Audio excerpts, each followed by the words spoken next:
Hi friends, welcome back to my YouTube channel. ಯಾರೆಲ್ಲ ನಮ್ಮ ಚಾನಲನ್ನು ಸಬ್ಸ್ಕ್ರೈಬ್ ಮಾಡದೆ ನೋಡ್ತಾ ಇದ್ದೀರಾ, ಪ್ಲೀಸ್ ಸಬ್ಸ್ಕ್ರೈಬ್ ಮಾಡಿ ಸಪೋರ್ಟ್ ಮಾಡಿ ಫ್ರೆಂಡ್ಸ್. ನಿನ್ನ ಜೊತೆ ನನ್ನ ಕತೆ ಇಂದಿನ ಸಂಚಿಕೆಯಲ್ಲಿ ಏನಾಗುತ್ತೆ ಅಂತ ನೋಡೋಣ ಬನ್ನಿ. ಸಂಚಿಕೆ ಶುರುವಿನಲ್ಲಿ ಶ್ರವಣ್ ಅವರು ಅಶ್ವಿನಿ ದುಡ್ಡನ್ನ ತಗೊಂತಾ ಇರೋದನ್ನ ನೋಡ್ತಾ ನಿಂತಿರ್ತಾರೆ. ಮಗಳೇ, ಏನ್ ಮಾಡ್ತಾ ಇದೀಯ ನೀನ್ ಇಲ್ಲಿ ಅಂತ ಅಂದಾಗ, ಅಯ್ಯೋ ಅಪ್ಪ, ನೀವ್ ಯಾವಾಗ ಬಂದ್ರಿ? ಅದು ನಾನಿಲ್ಲಿ ನಿಮ್ಮನ್ನ ನೋಡಕ್ಕೆ ಅಂತ ರೂಮಿಗೆ ಬಂದೆ. ಇಲ್ಲಿ ನೋಡಿದ್ರೆ ವಾರ್ಡ್ರೋಬ್ ಓಪನ್ ಆಗಿತ್ತು. ಅಪ್ಪ, ನಿಮಗೆ ಬುದ್ಧಿ ಇಲ್ವಾಪ್ಪ? ವಾರ್ಡ್ರೋಬ್ನ ತೆಗ್ದು ಬಿಟ್ಬಿಟ್ರೆ ಯಾರಾದ್ರೂ ದುಡ್ಡು ಎತ್ಕೊಡಲ್ವಾ? ಯಾರಾದ್ರೂ ಕಳ್ಳರು ಬಂದ್ರೆ ಹೆಂಗಪ್ಪ ಅಂತ ಅಶ್ವಿನಿ ಕೇಳ್ತಾಳೆ. ನಮ್ಮನೇಲಿ ಯಾರಮ್ಮ ಕಳ್ಳರು ಬರ್ತಾರೆ? ನಮ್ಮನೇಲಿ ಇರೋರೆಲ್ಲ ತುಂಬಾ ಒಳ್ಳೆಯವರು, ದುಡ್ಡಿನ ಅವಶ್ಯಕತೆ ಇಲ್ಲ. ಅದ್ರ ಮೇಲೂ ಬೇಕಿದ್ರೆ ದುಡ್ಡನ್ನ ಎತ್ಕೊಳ್ಳಿ, ಇದೆಲ್ಲ ಅವ್ರಿಗೆ ಸೇರಿದ್ದೆ ತಾನೇ ಅಪ್ಪ. ಈ ತರ ಎಲ್ಲ ವಾರ್ಡ್ರೋಬ್ನ ಓಪನ್ ಮಾಡಿ ಬಿಡಬಾರ್ದು, ಅದಕ್ಕೋಸ್ಕರನೇ ನಾನು ದುಡ್ಡು ಎತ್ಕೊಂಡಿದ್ದು. ಅಲರ್ಟ್ ಮಾಡ್ಬೇಕು, ದುಡ್ಡನ್ನ ತಗೊಂಡ್ಬಿಟ್ರೆ ನಿಮಗೆ ಗೊತ್ತಾಗುತ್ತೆ ಯಾರೋ ದುಡ್ಡು ತಗೊಂಡಿದ್ದಾರಲ್ಲ ಅಂತ ಈ ತರ ಪ್ಲಾನ್ ಮಾಡಿದೆ ಅಂತ ಅಶ್ವಿನಿ ಉಲ್ಟಾ ಹೊಡೆದು ನಾಟಕ ಆಡ್ತಾ ಇರ್ತಾಳೆ. ಹೊತ್ತು ಈ ತರ ಡೋರ್ ಓಪನ್ ಮಾಡಿ ಬಿಡಬೇಡಿ ಅಪ್ಪ ಅಂದಾಗ, ಈಗೇನು ಡೋರ್ ಕ್ಲೋಸ್ ಮಾಡ್ಬೇಕಷ್ಟೇ ತಾನೇ? ಸರಿ, ನಿನ್ ಕೈಲಿರೋ ದುಡ್ಡು ಕೊಡು. ಇಸ್ಕೊಂಡು ವಾರ್ಡ್ರೋಬಲ್ಲಿ ಇಟ್ಟು ಬೀಗ ಹಾಕ್ಬಿಡ್ತಾನೆ. ಸರಿನಾ ಅಂತ ಶ್ರವಣ್ ಕೇಳಿದಾಗ, ಹಾಳಾದವನು ಬೈನ ಸಿಗ್ಲಿಲ್ಲ, ಕೈಗೆ ಬಂದಿದ್ದು ಬೈಕ್ ಬರ್ಲಿಲ್ಲ. ಬೈಕೊಂಡು ನಿಂತಿರ್ತಾಳೆ ಅಶ್ವಿನಿ. ಈ ಕಡೆ ಅಜಿತ್ ರಾಣ ಅವ್ರ ಮನೆಗೆ ಹೋಗಿ ಫುಲ್ ರೆಡಿಯಾಗಿ ನಿಂತಿರ್ತಾನೆ. ಈ ಕಡೆ ಸತ್ಯಣ್ಣ ಮತ್ತೆ ಭೂಮಿನೂ ರೆಡಿಯಾಗಿ ನಿಂತಿರ್ತಾರೆ. ಅಜಿತ್ ಭೂಮಿಗೆ ಫೋನ್ ಮಾಡಿ, ಹಿಡಿತಾನೆ ಭೂಮಿ ಅಂದಾಗ, ಆ ಸಾಹೇಬ್ರೆ ಎಲ್ಲ ರೆಡಿ, ಮತ್ತೆ ಸತ್ಯಣ್ಣ ವೇಟ್ ಮಾಡ್ತಾ ಇದೀವಿ ಅಂತ ಹೇಳಿದಾಗ, ನೀವಲ್ಲಿ ರಾಣನ್ ಜೊತೆ ನೀವು ಮಾಡ್ಬೇಕಾಗಿರೋ ಕೆಲಸನ ಮಾಡಿ, ನಾವು ಈ ಮನೆ ಮುಂದೆ ಕಾಲೋನಿಯವರಿಗೆಲ್ಲ ನ್ಯಾಯ ಸಿಗೋ ತರ ಮಾಡೇ ಮಾಡ್ತೀವಿ. ಥ್ಯಾಂಕ್ ಯು ಸೋ ಮಚ್ ಭೂಮಿ, ಐ ಲೈಕ್ ಯು ಅಂತ ಹೇಳಿದಾಗ, ಏನಂದ್ರಿ ಸಾಹೇಬ್ರೆ? ಅರ್ಥ ಆಯ್ತು ಸಾಹೇಬ್ರೆ, ಇದೆಲ್ಲ ಮುಗಿದ್ಮೇಲೆ ನಾನು ನಿಮಗೆ ಹೇಳ್ತೀನಿ ಏನ್ ಅರ್ಥ ಆಯ್ತು ಅಂತ. ಸರಿ ಆಯ್ತು, ಹುಷಾರಾಗಿ ಹೋಗು, ಏನು ಜಾಸ್ತಿ ಗಲಾಟೆ ಮಾಡ್ಕೋಬೇಡ ಅಜಿತ್ ಹೇಳಿದಾಗ, ಸರಿ ಸಾಹೇಬ್ರೆ ಆಯ್ತು ಅಂತ ಭೂಮಿನೂ ಹೇಳ್ತಾಳೆ. ನಾನೀಗ ಅವ್ರ ಮನೆ ಹತ್ರ ಹೋಗ್ತೀನಿ, ನೀವೆಲ್ಲ ವಿಡಿಯೋನು ಕ್ಯಾಪ್ಚರ್ ಮಾಡ್ಕೊಳ್ಳಿ ಅಂತ ಭೂಮಿ ಹೇಳ್ತಾಳೆ. ಟೈಮಿಗೆ ಸರಿಯಾಗಿ ಸತ್ಯಂಗೆ ಸಾಕ್ಷಿ ಫೋನ್ ಮಾಡ್ತಾಳೆ. ಸಾಕ್ಷಿ ಯಾವುದೋ ಹುಡುಗಿ ಕೈಯಿಂದ ಫೋನ್ ಮಾಡಿಸಿರ್ತಾಳೆ.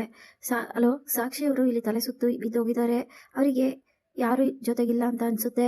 ಫೋನ್ ನಂಬರು ಮೊದಲೇ ಇತ್ತು, ಅದಕ್ಕೆ ನಿಮ್ಗೆ ಮಾಡ್ಬಿಟ್ಟೆ, ಆದಷ್ಟು ಬೇಗ ಬನ್ನಿ ಅಂತ ಫೋನ್ ಮಾಡ್ತಾರೆ. ಆಯ್ತು ಸಾಕ್ಷಿಗೆ ನೀವೇನ್ ಹೇಳ್ತಾ ಇದೀರಾ ಅಂದಾಗ, ಗೊತ್ತಿಲ್ಲ ಸರ್, ನಾವಿಲ್ಲಿ ದಾರಿಲಿ ಹೋಗೋರು ಇದೀವಿ, ಅವರಿಗೆ ಈ ತರ ಆಗೋಗಿದೆ, ಅವ್ರು ತಲೆ ಸುತ್ತಿ ಬಿದ್ದೋಗಿದ್ದಾರೆ, ಆಂಬುಲೆನ್ಸಿಗೆ ಫೋನ್ ಮಾಡಿ ಯಾವ್ದಾದ್ರು ಆಸ್ಪತ್ರೆಗೆ ಅಡ್ಮಿಟ್ ಮಾಡಿ, ನಾನು ಆದಷ್ಟು ಬೇಗ ಬರ್ತೀನಿ ಅಂತ ಹೇಳ್ತಾರೆ ಸತ್ಯ.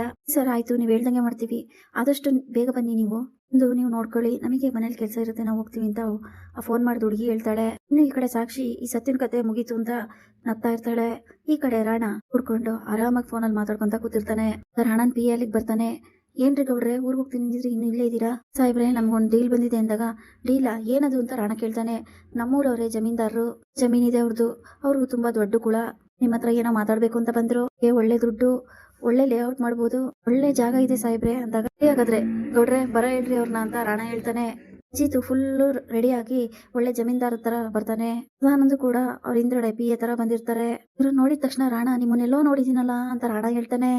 ನನ್ನೆಲ್ಲೂ ನೋಡಿರಕ್ಕಿಲ್ಲ ಬಿಡಿ ನೀವು, ನಾನು ಜಮೀನ್ದಾರರು, ಊರಾಗೆ 100-200 ಎಕರೆ ಜಮೀನ್ ಐತ್ಕೊಂಡ್ರ, ಹೀಗೆ ಒಂಥರ ಹುಚ್ಚು ನೋಡಿ, ನಿಮ್ ತರನೇ ಎಲ್ಲರೂ ನನ್ನನ್ನ ನೋಡಿದೀನಿ ಅಂತಾರೆ. ಹೆಸರೇನು ಅಂತ ಗೊತ್ತಾಗ್ಲಿಲ್ಲ ಅಂದಾಗ, ನನ್ನ ಹೆಸರು ರಾಣ ಅಂತ ಹೇಳ್ತಾನೆ. ಓಹ್ ನಮಸ್ತೆ ಕೋಣ ಅವ್ರೆ ಅಂದಾಗ, ಹೆಸರು ಕೋಣ ಅಲ್ಲ, ನನ್ನ ಹೆಸರು ರಾಣ.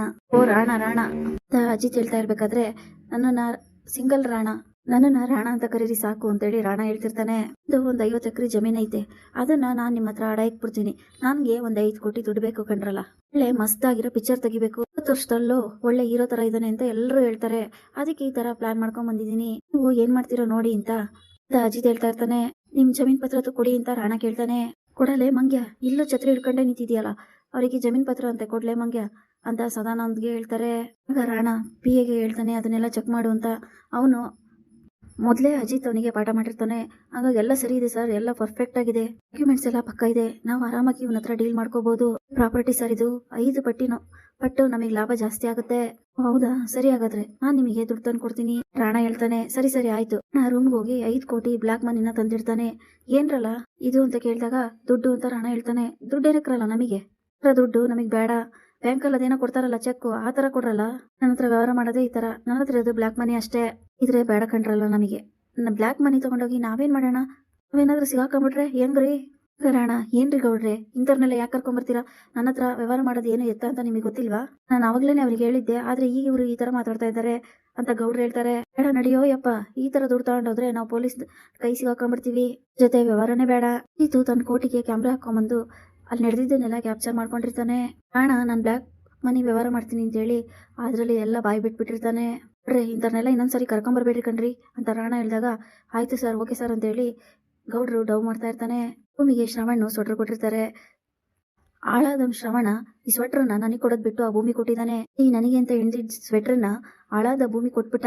ಇದನ್ನ ಹಾಕೊಂಡು ಅಜಿತ್ ಜೊತೆ ರೊಮ್ಯಾನ್ಸ್ ಮಾಡ್ತಾಳೆ. ಡೆಲ್ಲಿಗೆ ಹೋಗಿ ಅಜಿತ್ ಭೂಮಿ ಜೊತೆಗಿರೋದು ಆ ಸ್ವೆಟರ್ನ ಹಾಕೊಂಡು ನಿನ್ನಿಂದ ಈ ಸ್ವೆಟರ್ಗೆ ಹೆಚ್ಚಾಯ್ತೋ ಇಲ್ಲ ಸ್ವೆಟರ್ ಇಂದ ನಿನಗಂತ ಹೆಚ್ಚಾಯ್ತೋ, ನೀನ್ ತುಂಬಾ ಚೆನ್ನಾಗ್ ಕಾಣ್ತಾ ಇದೀಯ ಅಂತ ಅಜಿತ್ ಹೇಳೋದು. ನೋಡಿದ್ರೆ ಹಾಗೆ ಮುತ್ ಕೊಡ್ಬೇಕು ಅನಿಸ್ತಾ ಇದೆ ಅಂತ ಅಜಿತ್ ಹೇಳೋದನ್ನ ಅಶ್ವಿನಿ ಕನ್ಸ್ ಕಾಣ್ತಾ ಇರ್ತಾಳೆ. ಅಯ್ಯೋ ಇಷ್ಟೊತ್ತು ನಾನು ಕಂಡಿದ್ ಕನ್ಸ, ಅಯ್ಯೋ ಇದೇನಾದ್ರೂ ನಿಜ ಆಗ್ಬಿಟ್ರೆ ಇದು ನನ್ನವನ್ ಮಾತ್ರ ಆಗ್ಬೇಕು, ಆ ಭೂಮಿಗೆ ಯಾವ್ದೇ ಕಾರಣಕ್ಕೂ ಸಿಗ್ಬಾರ್ದು ಅಂದ್ಬಿಟ್ಟು ಈ ಸ್ವೆಟರ್ಗೆ ಒಂದ್ ಗತಿ ಕಾಣಿಸ್ಬೇಕು. ಈ ಸ್ವೆಟರ್ ನಂದು, ಈ ಸ್ವೆಟರ್ ಮನಸ್ವಿನಿದು, ಈ ನಾನೇ ಮನಸ್ವಿನಿ, ಈ ಸ್ವೆಟರ್ ನನಗೆ ಸಿಗ್ಬೇಕು, ಈ ಸ್ವೆಟರ್ಗೆ ಒಂದ್ ಗತಿ ಕಾಣಿಸ್ಬೇಕು. ಏನ್ ಮಾಡೋದು, ಅರ್ಧಾಕ್ಬಿಡ್ಲ ಅಂತ ಅಶ್ವಿನಿ ಯೋಚನೆ ಮಾಡ್ತಾ ಇರ್ತಾಳೆ. ಬೇಡ ಅರ್ಧಾಕ್ಬಿಟ್ರೆ ಡೌಟ್ ಬಂದ್ಬಿಡುತ್ತೆ ಅಂತ ಹೇಳಿ ಯೋಚನೆ ಮಾಡ್ತಾ ಇರ್ತಾಳೆ. ಇನ್ನು ಭೂಮಿ ಮನೆ ಮುಂದೆ ಹೋಗಿ ಧಿಕ್ಕಾರಕ್ಕೆ ಹೋಗ್ತಾ ಇರ್ತಾಳೆ. ಕೂಕಳ್ಳ ಸಾಕ್ಷಿ ಮತ್ತೆ ರಾಣನಿಗೆ ಧಿಕ್ಕಾರ ಧಿಕ್ಕಾರ ಅಂತ ಹೇಳಿ ಜೋರಾಗಿ ಕೂಗ್ತಾ ಇರ್ತಾರೆ. ಎಷ್ಟು ಧಿಕ್ಕಾರಕ್ಕೆ ಹೋಗಿದ್ರು ಸಾಕ್ಷಿ ಯಾಚನೆ ಬರ್ತಾ ಇರಲ್ಲ. ಮೇಡಮ್ ಧರಣಿ ಮಾಡ್ತಾ ಇದ್ದಾರೆ ಅಂತ PA ಬಂದು ಹೇಳ್ತಾಳೆ. ಧರಣಿ ಮಾಡ್ತಾರಾ, ಮಾಡ್ಲಿ ಇವತ್ ಸರಿಯಾಗಿ ಬಿಸಿ ಮುಟ್ಟಿಸ್ತೀನಿ ಹೇಳ್ಬಿಟ್ಟು ಸಾಕ್ಷಿ ಒಳಗಡೆ ಕೂತಿರ್ತಾಳೆ. ಅಲ್ಲ ನಾವ್ ಇಷ್ಟೊತ್ತಿಂದ ಬಡ್ಕೊಂತಾ ಇದೀವಿ, ಕ್ಯಾರೆ ಅಂತ ಇಲ್ವಲ್ಲ ಲಕ್ಷ್ಮಕ್ಕ, ನಾವು ಬರೋದನ್ನ ಮುಂಚೆನೆ ಇವ್ರಿಗೆ ಯಾರಾದ್ರೂ ವಿಷಯ ತಿಳಿಸಿದಾರಾ? ಭೂಮಿ ಯೋಚನೆ ಮಾಡ್ತಾ ಇರ್ತಾಳೆ. ನಾವ್ ಎಷ್ಟೊಂದು ಹೋಗ್ತಾ ಇದೀವಿ, ಇವ್ರು ಬರ್ತಾನೆ ಇಲ್ವಲ್ಲ ಭೂಮಿ ಅಂತ ಲಕ್ಷ್ಮಕ್ಕ ಹೇಳ್ತಾರೆ. ಲಕ್ಷ್ಮಕ್ಕ ಅವ್ನ್ ಪ್ಲಾನ್ ಮಾಡೋಣ, ಇವಳು ಈ ತರ ಹೋಗೋದ್ರೆಲ್ಲ ಬರಲ್ಲ, ನಾವ್ ಯಾವ ತರ ಹೋಗ್ಬೇಕು ಅಂದ್ರೆ ಅವಳ ಮನ್ಸಿಗೆ ಹೋಗಿ ಅದನ್ನ ಆಟ್ಬೇಕು, ಆಚೆ ಬಂದೇ ಬರ್ತಾರೆ ಅಂತ ಹೇಳಿ ಇರು ಲಕ್ಷ್ಮಕ್ಕ ಒಂದ್ ಏನಾರು ಯೋಚನೆ ಮಾಡ್ತೀನಿ ಅಂತ ಸಾಕ್ಷಿ ಮತ್ತೆ ರಾಣ ಇಬ್ರು ಕಳ್ಳನ್ ಮಕ್ಕಳು ಅಂತ ಹೇಳಿ ಕೂಗೋಣ ಅಂತ ಹೇಳಿ ಎಲ್ಲರಿಗೂ ಭೂಮಿ ಹೇಳ್ಕೊಡ್ತಾಳೆ. ಧಿಕ್ಕಾರ ಕಾಲೋನಿ ಜನ ಮನೆಗೆಲ್ಲ ಹೊಡೆದಾಕಿ ಕಳ್ತನ ಮಾಡಿರೋ ಕಳ್ಳ ರಾಣ ಮತ್ತೆ ಸಾಕ್ಷಿಗೆ ಧಿಕ್ಕಾರ ಅಂತ ಕೂಗೋದಕ್ಕೆ ಶುರು ಮಾಡ್ತಾರೆ. ಆಗ ಸಾಕ್ಷಿ ನಮ್ಮನ್ನೇ ಕಳ್ರು ಅಂತಾಳ ಈ ಭೂಮಿ, ಮಾಡ್ತೀನಿ ಅವಳಿಗೆ ಅಂತ ಹೇಳಿ ಕೋಪದಲ್ಲಿ ಬರ್ತಾಳೆ.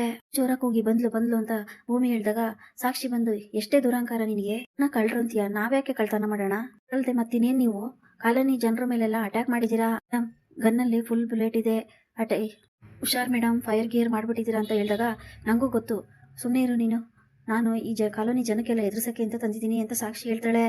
ಬಾಡಿಗಾರ್ಡು ಸುಮ್ಮನಾಗ್ತಾನೆ. ನೀನು ಆಟ ಆಡೋ ಗನ್ನ ಹಿಡ್ಕೊಂಬಂದ ತಕ್ಷಣ ನಾನು ಎದ್ಕೊಂಡ್ಬಿಡ್ತೀನಾ? ಭೂಮಿ ಹೇಳ್ತಾ ಇರ್ತಾಳೆ. ಅಲ್ಲ ಕಣೆ, ಏನೇ ಮಾಡ್ಕೊಳಕ್ಕಾಗುತ್ತೆ, ನಿನಗೂ ನಿನ್ ಗಂಡಂಗೂ ಮಾಡಕ್ ಕೆಲ್ಸ ಇಲ್ವಾ? ಯಾಕೆ ಇದೆಲ್ಲ? ಕಾಲೋನಿ ಜನನ ಹೊಡಿತೀನಿ, ಸಾಯಿಸ್ತೀನಿ, ಏನ್ ಬೇಕಾದ್ರೂ ಮಾಡ್ತೀನಿ, ಸಮಾಧಿ ಮೇಲೇನೆ ಕಾಲೋನಿ ಕಟ್ಟಿ ಜೀವನ ನಡೆಸ್ತೀನಿ, ಅದನ್ನ ಕೇಳೋಕೆ ನೀನ್ ಯಾರು? ಅದನ್ನ ಕೇಳೋ ರೈಟ್ಸು ನಿನಗಿಲ್ಲ. ಹೌದು ಕಣೆ, ನಾವೆಲ್ಲಾರ ತಲೆ ಹೊಡೆದೆ ಹೋದು ಅಂತ ಸಾಕ್ಷಿ ಹೇಳ್ತಾಳೆ. ಆಳ ಸತ್ಯ ಸಾಕ್ಷಿ ಹುಡ್ಕೊಂಡು ಹೋಗಿರ್ತಾನೆ.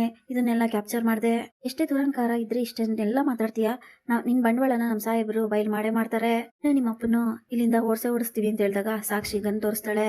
ಆಗ ಭೂಮಿ ಅಯ್ಯೋ ದೇವ್ರೆ, ಗನ್ ನೋಡಿದ್ರೆ ನಂಗೆ ಯಾಕೋ ತಲೆ ಸುತ್ತದಾಗ ಆಗ್ತಾಯ್ತಲ್ಲ, ಸಾಹೇಬ್ರಿಗೆ ಬೇರೆ ಹೇಳ್ಬಿಟ್ಟಿದೀನಿ ನಾನ್ ನಿಮ್ಮನ್ನ ಈ ಟ್ರಾನ್ಸ್ಫರ್ ಇಂದ ತಪ್ಪಿಸ್ತೀನಿ ಅಂತ, ನಾನು ಇಲ್ಲೇ ಉಳಿಸ್ಕೋಬೇಕು ಅಂದ್ರೆ ನನಗೆ ಎದುರಬಾರ್ದು, ಅಷ್ಟೇ ಈ ಸಾಕ್ಷಿ ಮುಂದೆ ಧೈರ್ಯವಾಗಿ ಮಾತಾಡ್ಬೇಕು ಅನ್ಕೊಂಡು ಭೂಮಿ ಧೈರ್ಯವಾಗಿ ಮಾತಾಡಕ್ ಹೋಗ್ತಾಳೆ.